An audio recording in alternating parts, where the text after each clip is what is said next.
Boa tarde, amigos. Estamos abrindo um preliminar especial com a presença do presidente Marcelo Medeiros, que pegou uma empreitada dura e vem tocando o Internacional. Agora, quem sabe, consiga, no segundo ano de sua administração, fazer uma administração mais voltada para o futebol, o enfrentamento dos grandes. Enfim, o presidente foi aparando arestas, foi construindo um caminho e hoje pode dar testemunho do que fez até aqui, porque exatamente agora é que está começando o ano, né?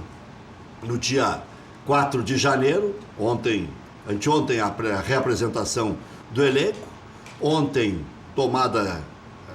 tomou pé de toda a situação que envolve os jogadores e hoje é que o presidente vai conseguir trabalhar, depois de aprovar no dia 27 de dezembro a suplementação orçamentária. Fiz essa introdução rápida porque nós vamos sabatinar o presidente hoje até às 14h. O presidente que não conseguiu ganhar título no primeiro ano, né? Teve a chance no Gauchão, a Copa do Brasil o Inter não foi mal, teve um desempenho bem razoável, e o campeonato da Série B, o Internacional não conseguiu ganhar o caneco. Ficou alguma frustração nisso para começar? Começando, presidente. Boa tarde. Bom, boa tarde. É um prazer estar aqui no teu programa. Nós tínhamos uma missão ano passado, né? E uma missão que o clube não podia errar, que era voltar para a Série A. 2 anos consecutivos numa série intermediária, numa série de acesso para a elite do futebol brasileiro, para um clube do tamanho do Inter, representa um desastre financeiro cuja reparação talvez demore vários anos. Então, era um cenário desconhecido para nós. Pela primeira vez o Inter disputaria essa divisão. Então, nosso foco foi trazer o Inter de volta, atingimos esse objetivo. Durante boa parte do campeonato, principalmente ali a parte final do campeonato, teve um momento que o Inter era o melhor ataque, a melhor defesa, uma sequência de vitórias, mas talvez os adversários descobriram a nossa maneira de jogar e faltou uma vitória para nós sermos campeões da Série B. Mas o importante é que a gente voltou, montamos um grupo, né, remontamos o grupo desde o início da temporada do ano passado, e essa é a base para a gente dar continuidade no ano de 2018. Frustração não, Rec, mas assim, a conquista do heptacampeonato, eu tenho certeza que para o João Patrício, como para mim, ela teria um valor familiar muito grande. Porque o primeiro hepta, ele foi em 75. E, curiosamente, naquela gestão, o Heraldo, pai do João Patrício, era o presidente, e o Gilberto, meu pai, era o vice-presidente, com as figuras invertidas. Então, nós teríamos de novo uma sequência de 7 campeonatos gaúchos. O Inter sempre valorizou muito o título regional. Nos orgulhamos muito de sermos o clube com maior vitórias em títulos regionais. Mas por que não a frustração? No início da temporada do ano passado, tu colocou o ano passado como pauta, né? Nós estamos olhando para frente. Mas voltando, né? Quando a gente assume o clube, tem uma série de traumas, né? A desconfiança da torcida, a dor da torcida. Embora 95% de votos. Né? Mas eu vou ser muito sincero contigo. Muito desses votos foi voto de protesto, né? Tem voto apoiando o nosso discurso como candidato de oposição naquela eleição, mas também teve muito voto de protesto. Então, a gente tem que ter a tranquilidade, a humildade para fazer a avaliação mais correta possível.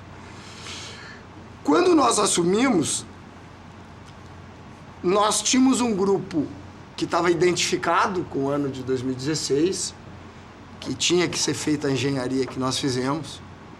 Saiu lá um número expressivo, em torno de 40 atletas.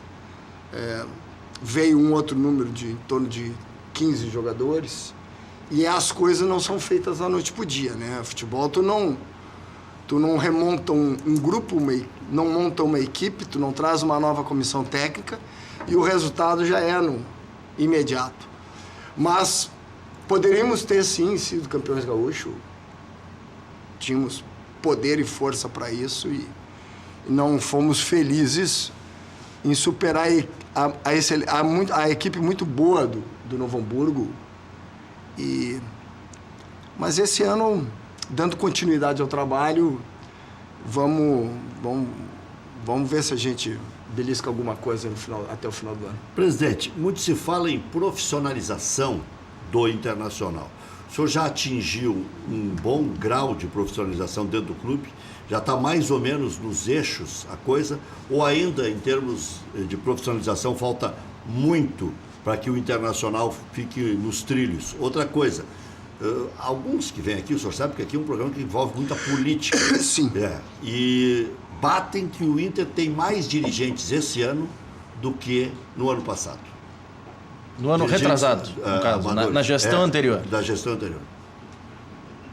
Vamos lá. A palavra profissionalização, ela fica meio banalizada às vezes, porque a contratação de um profissional não significa a solução do problema. Tu tem que ter eficiência. Se tu não tiver eficiência, tanto faz se for político ou profissional, tu tem que ter eficiência. O clube tem 108 anos, o clube funciona através de seu corpo funcional, tem um corpo funcional profissionalizado, extremamente competente. E o que a gente procura? A gente procura aperfeiçoar os sistemas do clube, modernizar os processos de gestão e procurar, em determinadas atividades, a qualificação do processo de gestão. Então, principalmente quem está de fora, que não conhece, quem é que é o responsável pela segurança, que não conhece como é que funciona a TI do clube, que não conhece quem é que é o profissional de marketing, as campanhas que estão sendo realizadas, que não conhece como é que a TV Inter e a Rádio do Inter funciona, que não conhece o pessoal que cuida dos recursos humanos. Tem teoria para tudo e faz parte esse tipo de questionamento. O clube tem, dentro do seu estatuto, vice-presidências e diretorias a serem preenchidas por políticos. Não significa que o político tome uma decisão sem consultar o corpo profissional. Isso é uma confusão que se faz quando se faz assim uma análise simplista e tem mais ou menos. Interessa quem é que decide, como é que o processo de decisão é tomado. E o clube hoje tem profissionais de ponta, né?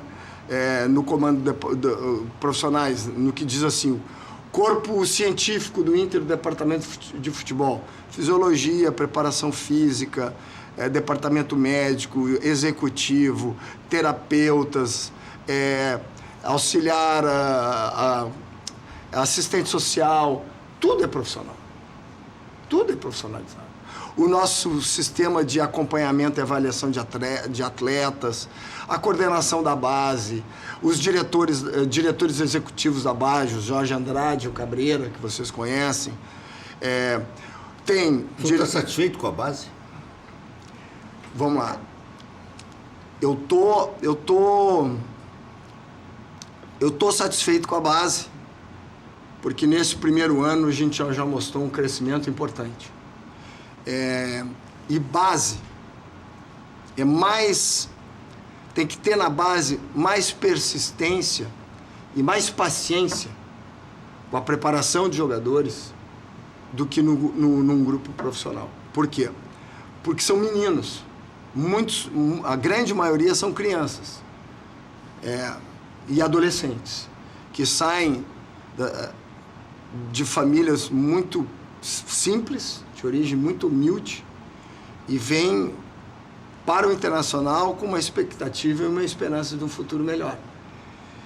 Então a base sempre tem uma situação ambígua, que é a busca de uma competição, todas as categorias disputam campeonatos, e a formação de atletas. E o nosso objetivo principal é formar jogadores. Nós tivemos 10 títulos esse ano nas nossas categorias. O Inter ganha quase tudo. Esse ano. E não consegue promover jogadores para vender. A comparação que se faz é o seguinte: o Grêmio ganha menos títulos e arrecada mais ultimamente. Né? Há um pouquinho mais tempo, o Internacional já vendeu. É o time que mais faturou no Brasil de 2002 para cá. Ainda é o Internacional. Mas mais recentemente, quem vende bem é o Grêmio. Quem promove bem é o Grêmio. E o Internacional ganha os títulos. Em 2016 eu não sei qual foi, não acompanhei o desempenho das categorias de base. Foi meio a meio, mais ou menos. Mas até o Grêmio teve uma certa supremacia. Assim, vamos lá. Eu acho que a conquista do Campeonato Brasileiro de Aspirantes... Em 2016 o Grêmio teve supremacia, não é uma certa só. Vamos lá. Eu sei porque o Grêmio, eu não gosto de falar do Grêmio, mas o Grêmio teve uma vitrine diferente da nossa e está colhendo os frutos dessa vitrine. O Inter, o ano passado, vendeu um jogador formado na base do Inter, campeão olímpico. Então, a venda que nós fizemos no ano passado, o William, é um jogador formado na nossa base. O Grêmio vendeu 2 também, não foi tanta distância. Nós vendemos, por exemplo, eu até estava conversando com algumas pessoas, nós vendemos, o Alisson também foi vendido pela gestão passada, um jogador formado, viveu a vida inteira no Inter, jogador da seleção brasileira. O Inter tem, na formação de jogadores, o Inter é formador de atletas. E tem na venda de atletas uma receita importante. Então, nós temos que entender que nós estamos numa vitrine que era uma segunda divisão, que a valorização é diferente. E vamos, agora retornando à elite do futebol brasileiro, ter uma outra exposição. Mas, aqui para criar o contraponto, na apresentação que foi feita no dia 2, 12 jogadores do grupo principal são originários da nossa base. Então, a gente sabe que é importante formar jogadores, sabe que é importante a venda de atletas como receita para o clube, mas o jogador tu não coloca numa prateleira para vender. O jogador tem todo um processo de negociação, de exposição, de valorização, de momento, e a gente tem que saber o momento certo para fazer o que for melhor para o clube. Só naquela linha que o senhor estava falando antes, presidente, de algumas críticas que o senhor recebe, o REC pegou esse viés político, só que outra crítica, e aí é feita uma comparação muito forte com o Grêmio, o início da gestão Romildo, é do porquê o Inter não faz um enxugamento de folha como fez o Grêmio. O senhor acha que é possível fazer esse tipo de ação, ou mais, é necessário nesse momento o Inter modificar tanto? Fazer enxugamento de folha no futebol? Como fez o Grêmio, que liberou vários jogadores, fez negociações, alongou algumas dívidas, como a do Kleber, Nós fizemos a mesma coisa. Mas a folha reduziu o tanto que o senhor imaginava? O Inter não tinha uma folha igual a do Corinthians? Não. O contrato de trabalho de um jogador, eu não posso... O que o telespectador tem que entender, que talvez não é claro, que o jogador de futebol ele não é um trabalhador igual a nós, que tu paga o aviso prévio, 13º e as férias, ele vai embora. Tu tem que pagar o contrato inteiro. Então, quando tu recebe um grupo, tem jogadores lá com 4 anos, 3 anos de contrato para cumprir, tu tem que indenizar o contrato inteiro. E essa mágica não existe. Então, o que nós fizemos no ano passado? A mesma coisa que o Grêmio fez. Nós tiramos 40 jogadores, muitos deles sem custo para o clube, muitos contratos foram rescindidos, muitos empréstimos não foram renovados. Esse ano já saíram 28. Nos cálculos 22, é que tem alguns que a gente não fica sabendo também, né? Não tem segredo, Rec. Eu peço não, depois para... 22 eu tenho ciência. Já saíram 28, sem nenhum custo para o clube. Inclusive, nessas saídas, são com jogadores que nós trouxemos por empréstimo ano passado e não vão ficar. Carlinhos, Carlos, Gutierrez, só para dar um exemplo. Então, não tem mágica. E nós estamos fazendo a mesma coisa. O que o Luciano Davi falou ontem aqui foi o seguinte, que um clube, para se sustentar no futebol, vai ter que gastar no máximo 4 milhões e meio, 5 milhões de folha. Eu não sei de onde é que o Luciano tirou esse parâmetro. Porque é um número que... Ele falou até em folha do Vasco, folha do Botafogo. O Inter tem que pensar do tamanho do Inter. O Inter tem que pensar do tamanho do Inter e não existe esse teto.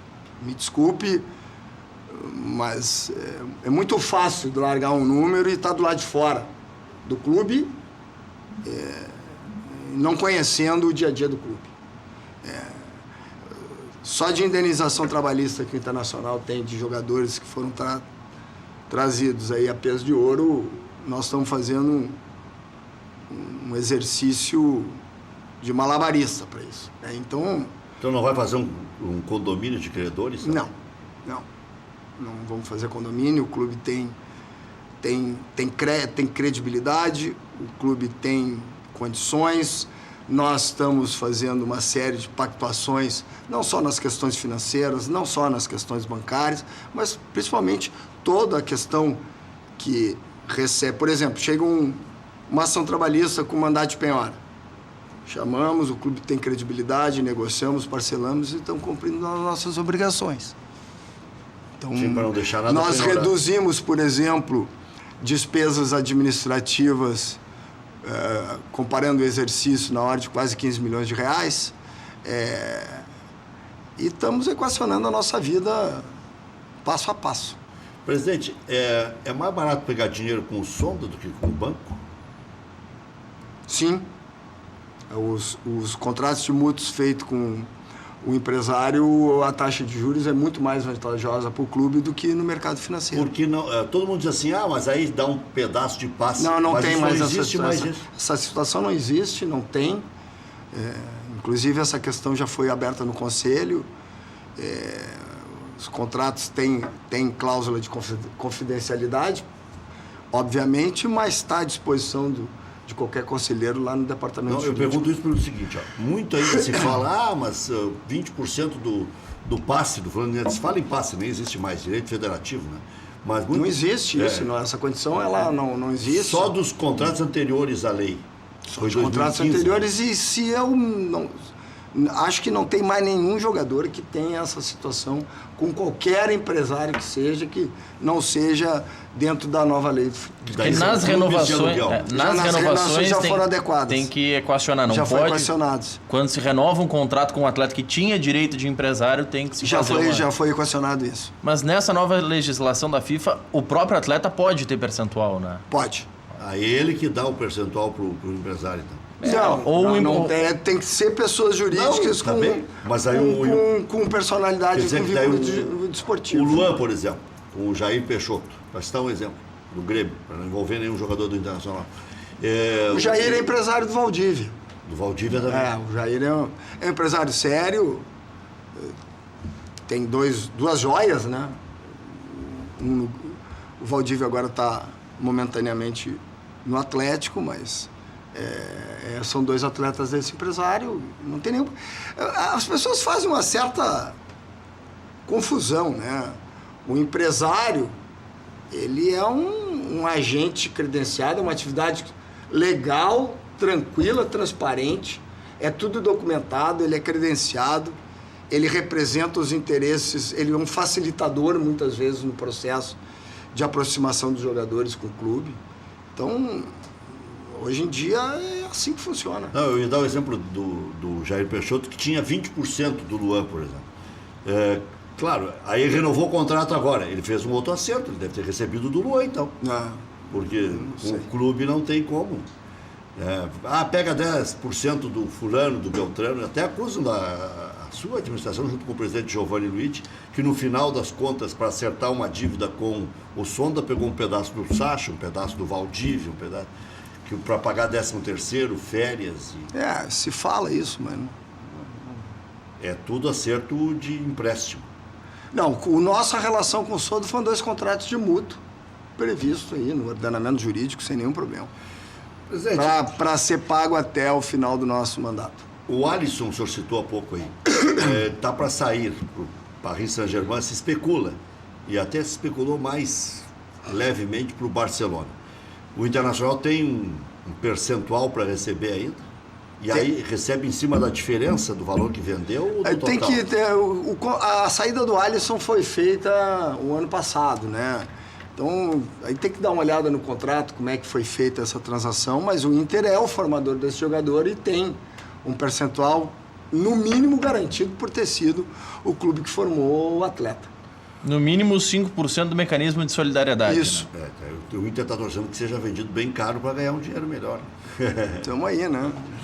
Presidente, o Paulão tem como ficar no Beira-Rio? Olha, já respondi essa questão do Paulão para algumas emissoras e assim, o Paulão é funcionário do Inter. O Paulão tem contrato para cumprir. Eu acho um pouco exagerado tu atribuir uma queda para uma divisão inferior e tu responsabilizar 1 ou 2 jogadores.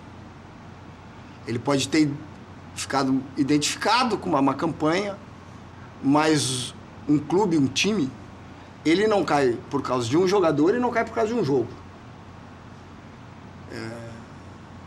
Nós caímos porque nós não tivemos competência, não tivemos organização e até acho que as questões transcendem as 4 linhas que levou o Inter para a Série B.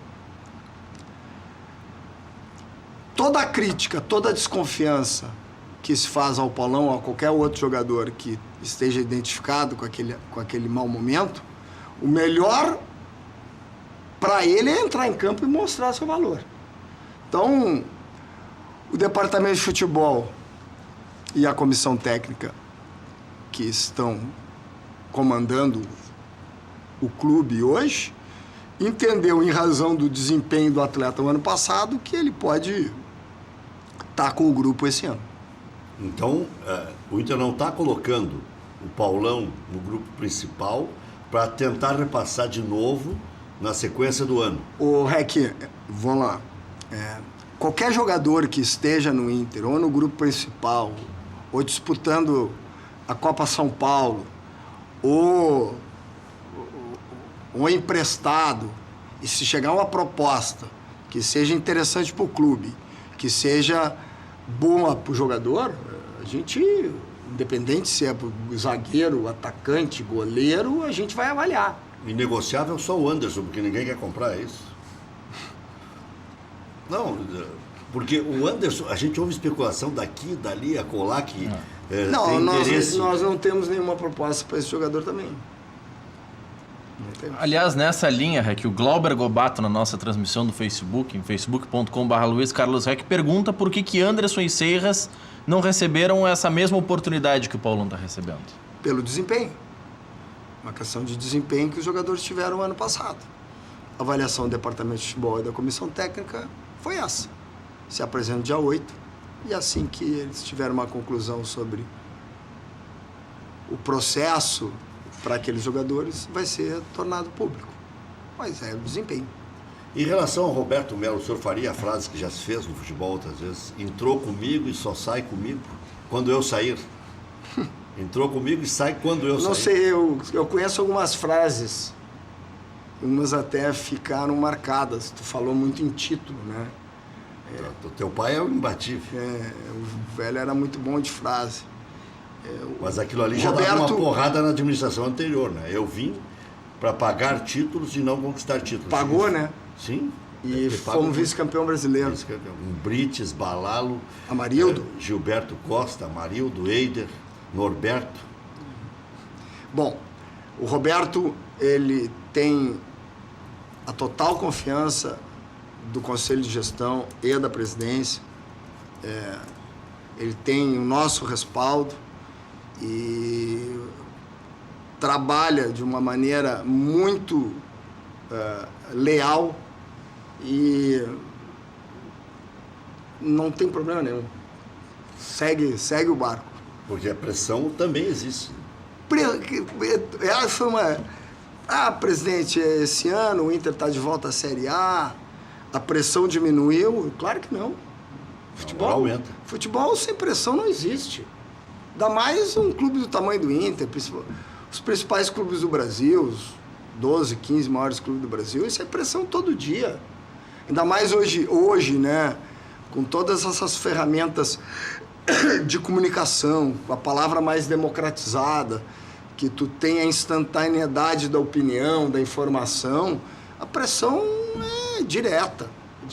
Então, entender que o cenário é esse, é entender que o torcedor colorado, ele é exigente e tem o porquê de ser exigente. Então, a gente tem que respeitar, e ouvir e trabalhar. Tem muita lenda em relação ao vestiário, que se fala em vestiário forte, em vestiário aguerrido, em vestiário conhecedor de futebol, que dê resposta, aquele cara que faça o enlace entre a direção e os jogadores. Está faltando alguém ainda, presidente? Poderia ser, especulou-se antigamente ou anteriormente, o Tinga? O Tinga é um baita de um cara. Até, curiosamente, ontem eu estava nas dependências do clube, eu gosto muito de dar uma olhada como é que as coisas estão andando, e eu tinha ido no vestiário do departamento de futebol, porque os jogadores estavam fazendo uma série de auferições, né, de testes, e na volta eu passei pelo museu. E estava passando, naquele exato momento, Inter e Chivas, em 2010, e eu vi os últimos 20 minutos, eu não me lembrava que o Tinga tinha cortado a cabeça num choque com o Damião. E aí tu vê, né, um jogador que foi protagonista em 2006, foi protagonista em 2010, é um ídolo do clube, é um cara que está se preparando todo ano, teve uma contribuição importante no Cruzeiro. Mas não tem milagre, né? Tu traz o Tinga, tu vai trazer o... Já tem o Yarley lá, né? O Yarley está ajudando muito na formação dos nossos jogadores. Tu traz um treinador como solução mágica. A gente tem que saber que tem que ter comprometimento, tem que ter muito trabalho, muito estudo. E o grupo é esse, a comissão técnica é essa. E é com esses profissionais que nós vamos tocar. O Inter contrata muitos volantes, não é essa administração. Desculpe. É a administração anterior, mais anterior ainda, porque contrata mal os volantes, por isso que o Inter está insistindo tanto no Richelli, por exemplo. O Internacional contratou um caminhão de volantes. Outro dia o Somei tinha 17 volantes à disposição. Enumera aí os teus 17. Eu tenho a listinha. Eu tenho a listinha. Mas aí, agora ainda havia a possibilidade de 12. Eu já vou lhe passar o... Tu demitiu 5 agora? Não, o senhor mandou entre embora. uma tossida e outra saiu 5. Empréstimos. O senhor mandou o Mossoró embora. Não, vamos lá. O Mossoró... a gente tem uma estratégia que o Marcinho agora é um exemplo. Sim. O Sacha talvez tenha sido um dos exemplos mais emblemáticos, né? O jogador vem da base, joga ali no Sub-23 e tem uma experiência fora do Inter para ter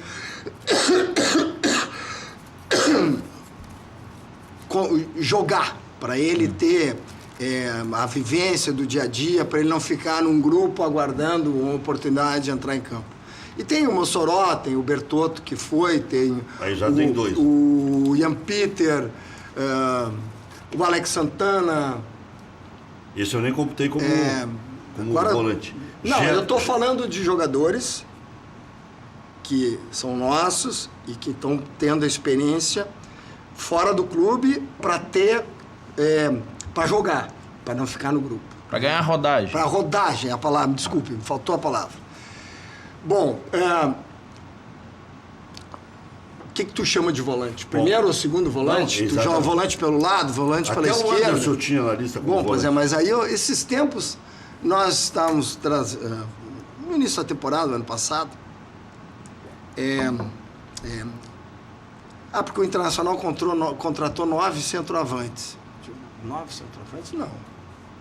Vamos lá. Atacantes. Uma coisa é tu ter um atacante que possa jogar, que saiba jogar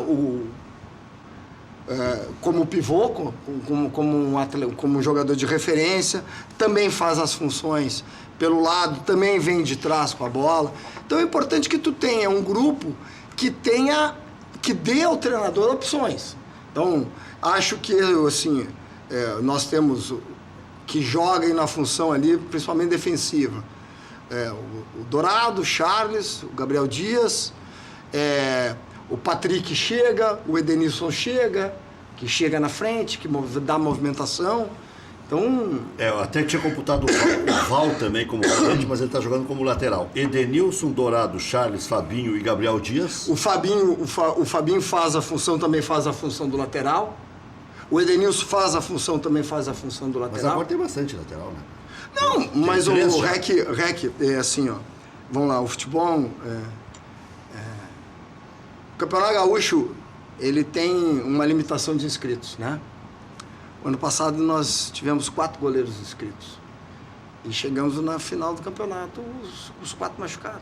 Não, 3. 3. Faltou o quarto. Não, 3.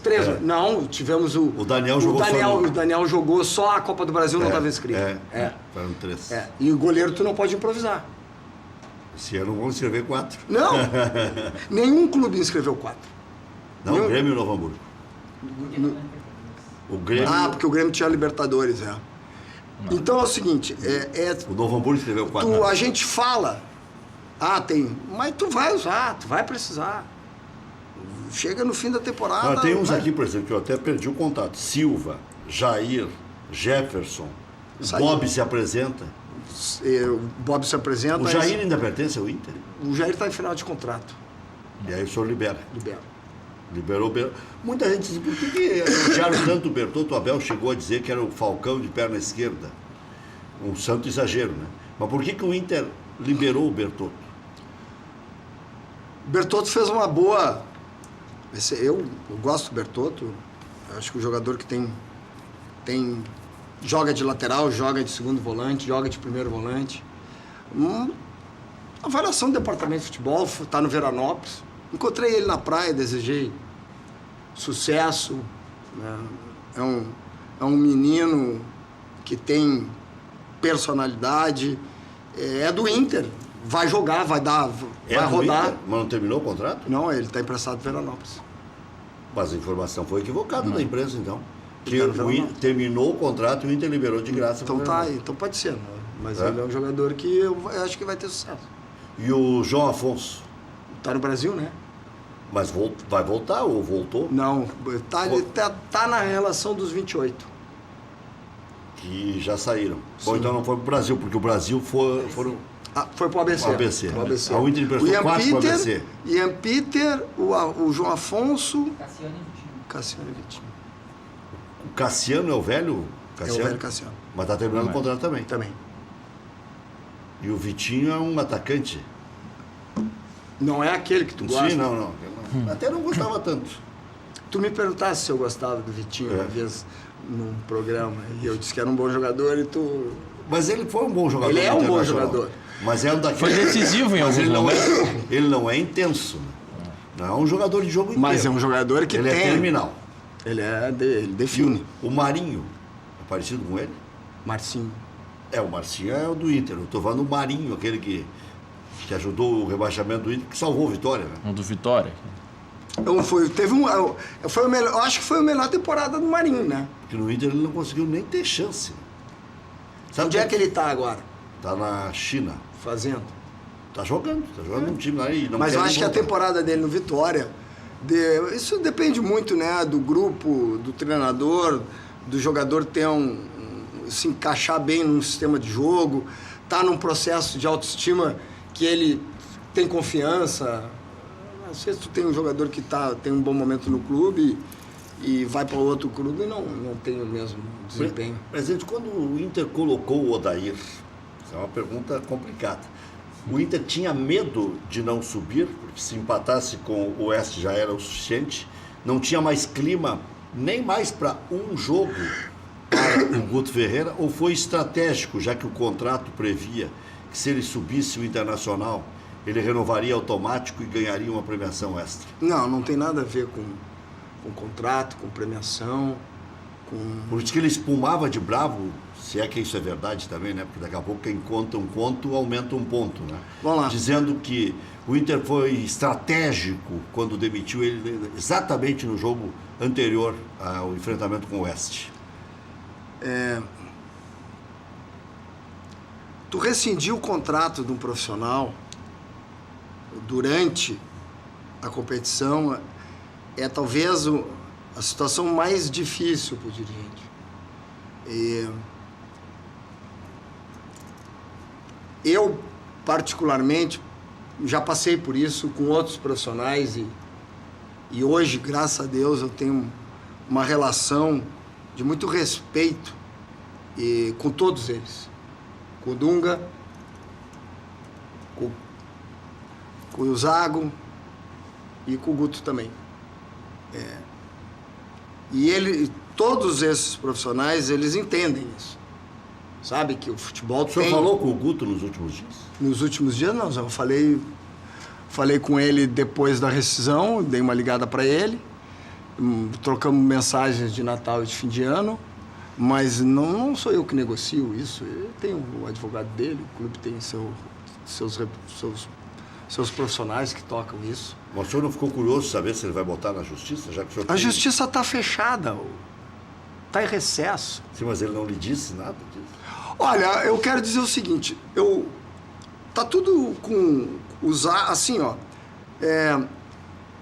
todo profissional do futebol, ele sabe que os clubes, não é o Inter, o Brasil, o Rio Grande do Sul, Porto Alegre, tem dificuldades financeiras. Então a gente negocia e parcela as nossas obrigações, né? Foi assim com o Zago, que estamos cumprindo, com o Pacheco, com a comissão técnica, com o Ceará, com o Alex, com o André Luiz, com o Alexandre, com o pessoal da comissão técnica do Guto. O Guto não acertou ainda a sua questão, a gente tinha algumas coisas da rescisão do Guto que nós estamos cumprindo. Mas isso vai ser tranquilo, acho que não tem problema. Ele tem direito ou não? Eu acho que não. Ele não subiu o Inter? Porque, vamos lá, não vamos entrar nessa discussão, né, Rec? Porque essa é uma discussão que ela não está estabelecida. Isso é o Inter tinha uma meta. Depois do campeonato, essa meta lá atrás, na 36ª, isso não é assim que funciona. Qualquer atividade produtiva que tem na meritocracia uma das suas formas de remuneração, ela tem processos para ser codificado. Mas o senhor não respondeu a pergunta. O senhor estava com receio de não subir se o Guto ficasse até o fim? Bom, tanto é que trocou. Nós fizemos assim, ó. Nós estamos vendo o desempenho da equipe e a equipe estava patinando. Contra o Luverdense, contra o Vila foi o jogo que foi Vila Nova, né? Que nós empatamos, que nós estávamos ganhando. Então, precisamos fazer essa mudança e deu certo. É verdade que o clima esquentou muito depois do jogo contra o Luverdense? Que os próprios jogadores já estavam não aceitando bem a presença do Guto? Tava calor lá em Lucas do Rio Verde. Isso lá é sempre calor. Faz parte, essas coisas acontecem dentro do futebol e tá tudo tranquilo. Maurício. Presidente, agora nesse seu primeiro ano de gestão foi também o primeiro ano do Conselho de Gestão do Inter, com o senhor, mais 2 vice-presidentes eleitos, 2 indicados. Que balanço o senhor faz desse primeiro ano de Conselho de Gestão e que evoluções o senhor vê nesse Conselho de Gestão do período que o senhor foi vice-presidente do clube? Nós temos reuniões periódicas, semanais. Toda segunda-feira, às 5 da tarde, o Conselho de Gestão se reúne. A previsão estatutária que o Conselho de Gestão ele se reúne até com um quórum mínimo de 3 integrantes. Pode ser o presidente e os 2 indicados, pode ser os 2 vice e um indicado, pode ser os 5, pode ser 4. Toda reunião é lavrada uma ata e está à disposição de qualquer colorado essas atas. O que muda? Que há uma maior divisão, maior troca de ideias, maior debate sobre as questões de estratégias. O Conselho de Gestão ele não decide a execução, a administração do dia a dia. Ele traça metas para o clube estrategicamente, mas acho que foi um avanço importante. Foi o primeiro ano e acho que o clube passa por aí, ele tem que se aprofundar nesse sistema também. Algo teve que ser votado no Conselho? Não, que teve algum... Não, nunca teve votação. Teve sempre troca de opinião. As opiniões, às vezes, conflitam, mas a gente sempre convergiu. Nunca teve votação, por maioria. Isso não ocorreu. Quer dizer que na prática mudou muito pouca coisa, então. Acho que mudou bastante. Mudou bastante. Ao invés de 3 dirigentes, são 5. Não, são mais. Estou falando no Conselho de Gestão. Sim, mas tu ouve 4, 5 pessoas e tu conhece essas 5 pessoas, inclusive. Nós estávamos aqui, antes de começar o programa, um membro do Conselho de Gestão, um vice-presidente do clube, que tem uma experiência, principalmente na área jurídica do Inter, que é o Dr. José Pacheco, que tem uma contribuição importante no clube. É sempre bom ouvir as pessoas que têm essa experiência. O Humberto Busunello, que é um empresário com protagonismo no nosso estado, para não falar do João Patrício e do Alexandre. Então, a contribuição deles é relevante e acho que mudou bastante. Presidente, dirigente tem que ser remunerado, porque se todo mundo é remunerado para dizer que o clube é profissional, por que o presidente e os vice-presidentes não são remunerados? Vice de futebol, por exemplo, tem que se envolver X horas com o clube. O presidente tem que viver o clube 24 horas. Né? Essa discussão saiu recentemente na mídia. O Inter seria um precursor. O Inter foi precursor em muitas coisas, né? Principalmente, acho que no processo democrático do futebol, que o futebol brasileiro passa, o Inter foi protagonista nisso. O Internacional chegou a ser o clube da América que tinha mais sócios, né? Sim. Não sei se ainda tem essa. Mas eu acho Agora misturou muito, porque tem 15 tipos de associação. Não, mas os outros clubes, a tendência tu tem um clube que é modelo num determinado ponto, e você espelha lá, vamos fazer igual, vamos fazer melhor. Acho que a tendência é essa, de um futuro. Não vou estar aqui para viver isso. Não vou estar aqui como dirigente. Sim, espero estar aqui como torcedor. O senhor não vai para a reeleição?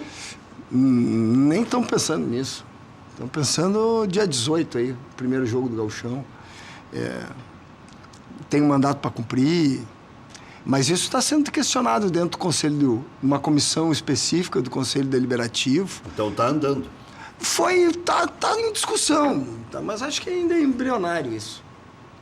Presidente, pegando o Conselho, o senhor falou há pouco que as atas do Conselho de Gestão estão à disposição dos colorados. Antes o senhor citou com relação a contratos que estão à disposição dos conselheiros, mas os conselheiros, pelo menos os que não fazem parte de alguns movimentos de oposição, questionam que muitas vezes os seus requerimentos de acesso a documentos não são respondidos e questionam mais ainda a proposta que iria à votação no Conselho para que o pleno do Conselho votasse os requerimentos.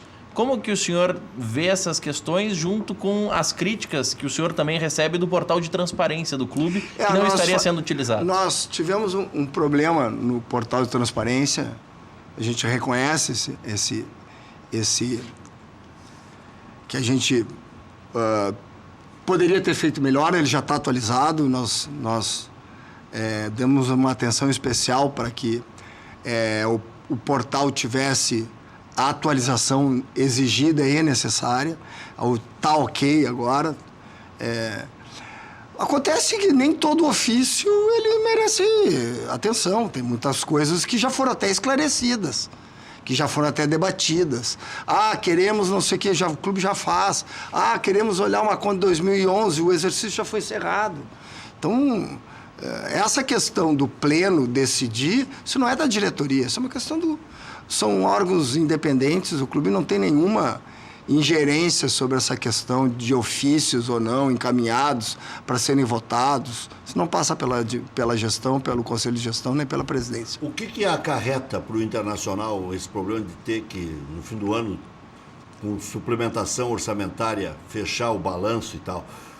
No futuro, o Profut pode cobrar essa conta do Internacional? Não, agora o Inter está tranquilo em relação ao Profut, porque o orçamento para o exercício 2018 está exatamente dentro das exigências do Profut. Então, 2017? 2018. O orçamento para 18. O orçamento para 18. Que gastará em 18. Tá, e o Inter, um dia, presidente, vai gastar exatamente o que tiver estabelecido? Um dia? Acha? Acho que sim. O senhor acha que está perto de acontecer isso? Nosso problema no exercício do ano passado é que tinha ali uma previsão de venda de jogadores que nós não realizamos. É isso. Se eu tivesse feito a venda de um jogador aí, nós tínhamos atingido a meta orçamentária. Mas e o que leva a crer que esse ano de 2018 o Inter vai conseguir vender aquilo que está pré-estabelecido? Eu acho que nós estamos numa vitrine diferente. Mas baseado em anos anteriores, por exemplo, no ano de 2016 o Inter vendeu só o Alisson. Sim, mas se tu pegar outros... Mas aí... por exemplo, se o Inter tivesse ali naquele momento da Libertadores em 2015, jogadores como Sacha, Valdívia e o Dourado. E mais o Willian também. A vitrine do Inter era muito maior do que nós tivemos no ano passado. Nós não vendemos porque não recebemos proposta. O Valdívia está emprestado até o meio do ano? Até maio. O senhor vê condições dele voltar para o Internacional? Acho que o Valdívia é um jogador que tem virtudes importantes. Vamos esperar o momento adequado. No orçamento para esse ano de 2018, presidente, um dos itens que chamou a atenção é o aumento de arrecadação no quadro social. É possível alcançar aquele aumento de, alguns falam em 30%, 35% de arrecadação sem aumentar mensalidades? É possível. É possível porque nós já tivemos, acho que foi 2015, naquela Libertadores, um quadro social em dia com mais de 100 mil sócios. Então nós pudemos recuperar isso fazendo uma campanha de sócio. A torcida do Inter é uma torcida que é diferente. Ela, na hora que o clube precisa, ela apoia. E eu tenho certeza que esse ano vai continuar a mesma coisa. Presidente, qual o objetivo do Inter dentro de campo? O que lhe satisfaz minimamente? Ganhar o Campeonato Gaúcho e ir bem na Copa do Brasil? Ganhar o Campeonato Gaúcho, ganhar a Copa do Brasil? Ou o senhor acha que dá até para beliscar um Campeonato Brasileiro? Ou, já que é um reentrê, já que é uma recuperação do clube como um todo, uma vaga na Libertadores vindo via Copa do Brasil ou Brasileiro já lhe satisfaz? O que minimamente lhe satisfaz? Isso não existe, o REC. Minimamente. A gente... Isso é um momento de transição? Não, também não. A gente até convive com isso, fazer previsão para o ano. Não é o nosso perfil de trabalhar. Não. Uma coisa nós vamos prometer, nós vamos lutar muito, nós vamos suar muito. Nós temos um grupo comprometido, um grupo afinado, um grupo que tem uma identidade muito grande com o clube, com o torcedor. E nós vamos lutar. E eu tenho certeza Se nós conquistarmos algo esse ano, vai ser fruto de luta e vai ser fruto de suor. Uma vez me perguntaram o que eu espero quando eu deixar de ser presidente do Inter. Espero poder andar na rua, poder caminhar nas ruas de Porto Alegre, ir ao jogo, conviver com a torcida, poder andar de cabeça erguida, porque se eu puder fazer isso, eu sei que eu fiz um bom trabalho. Presidente, aquela questão toda que o senhor acabou encaminhando para uma comissão, depois um novo estudo, encaminhamento para o Ministério Público, ainda tem coisas que a gente não sabe e que vão estourar no futuro próximo? Eu não encaminhei nada, Rec. Não, aí existe um grande equívoco. E acho que a mídia tem que fazer essas colocações de uma forma diferente. Nenhuma questão envolvendo o exercício de 2016 passou pela presidência do Inter. Isso são questões que começam na auditoria do clube, no Conselho Fiscal e no Conselho Deliberativo. Não há a participação do presidente, de seus vices e do Conselho de Gestão. São 3 órgãos que compõem o clube: Conselho Deliberativo, Presidência e Conselho Fiscal. Conselho Fiscal, baseado numa auditoria, em 2 auditorias, faz um relatório, recomenda a reprovação das contas, que é votado no Conselho Deliberativo. O Conselho Deliberativo elege uma comissão que faz um relatório, que tem um encaminhamento, que tem uma nomeação de uma nova comissão baseada no novo regimento interno, que está fazendo um estudo e que faz o encaminhamento. Não passou pela presidência do clube. Sim, o senhor contratou a auditoria. É outra coisa, que não tem nada a ver com as contas do ano passado. Eu contratei uma empresa para fazer projetos de gestão, sistemas de gestão. Não é para auditar ninguém. A Ernst Young não faz auditoria em clube de futebol. Está 1 ano se repetindo uma bobagem. Nós contratamos uma empresa para fazer diagnóstico da gestão do Inter. Não é para auditar ninguém. Sim, mas ali surgiram os fatos. Não surgiram nada na Ernst Young. Surgiu no exercício do ano anterior. Não surgiu nada na Ernst Young. Nada na Ernst Young. Tá, mas o Conselho Fiscal, ao indicar que tinha coisas equivocadas e tal, e dizia para não aprovar as contas do presidente Vitória, que não foram aprovadas. Sim. E aí terminou no Ministério Público. Sim. Mas não passou pela presidência. Não tem nada a ver com isso. Foi encaminhamento do Dr. Sérgio Urren, das comissões, não passou pela presidência do clube. Bom, mas agora, o que passa por nós? Encaminhamento de toda a documentação do clube para as pessoas fazerem as avaliações que chegaram a esse encaminhamento. Já voltamos.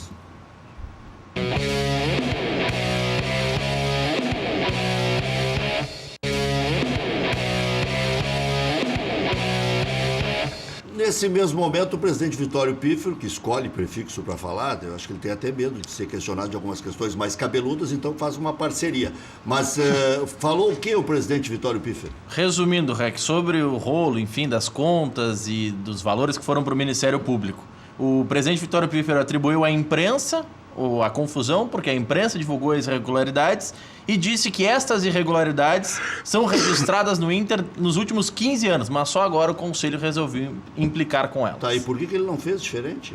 Nesses 15 anos ele estava a 10. E alegou que não, deve se perguntar Oito. para o vice de patrimônio sobre os 9 milhões em obra. Sim, sumiram 9 milhões em obra e 9 milhões de adiantamento no caixa. Adiantamento de caixa. Quer dizer, pois é, e o presidente acha que é uma coisa simples, que acontece há 15 anos. Acontece há 15 anos, presidente? Adiantamento de caixa desse volume, obra não feita e aparecer nota fria. Não vou. Acho que o presidente Vitório tem todo o direito de se manifestar. Inclusive, como advogado, né, pela educação jurídica que eu tenho, acho que o Estado democrático ele tem alguns pilares que são fundamentais para a democracia, né?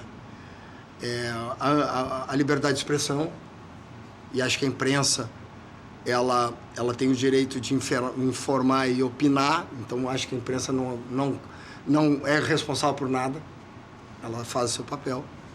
E outra é o exercício da ampla defesa, né? Então, o presidente Vitório se manifestou, é um direito dele, mas os outros 14 anos tiveram os procedimentos e eu tenho que confiar no meu clube, né? Que tem auditoria independente do Conselho Fiscal, tem uma auditoria do clube que fiscaliza os atos de gestão, tem um Conselho Fiscal que recebe essas informações e emite um relatório, e tem um parlamento eleito pelo sócio democraticamente, com representatividade, para aprovar ou reprovar contas. Outras contas foram aprovadas com ressalvas, então eu tenho que respeitar o meu clube e preocupar com o trabalho que a gente tem pela frente. Intervalo e já voltamos. Tem tempo, um minuto.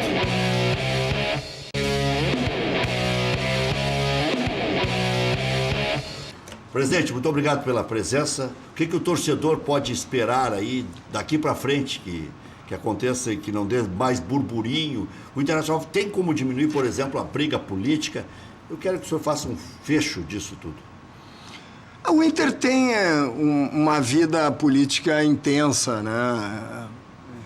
Isso é bom? Eu liguei para alguns conselheiros de grupos que não estão na gestão e convidando-os para a apresentação do grupo de profissional na última terça-feira. Felizmente eles foram. Acho que a nossa missão é estar com as portas abertas para todos os movimentos políticos, para aqueles que querem contribuir de uma maneira construtiva. O clube está aberto, mas a crítica faz parte, não tem problema nenhum. Valeu, obrigado, presidente. Volte mais frequentemente. E obrigado, um feliz 2018 para todos.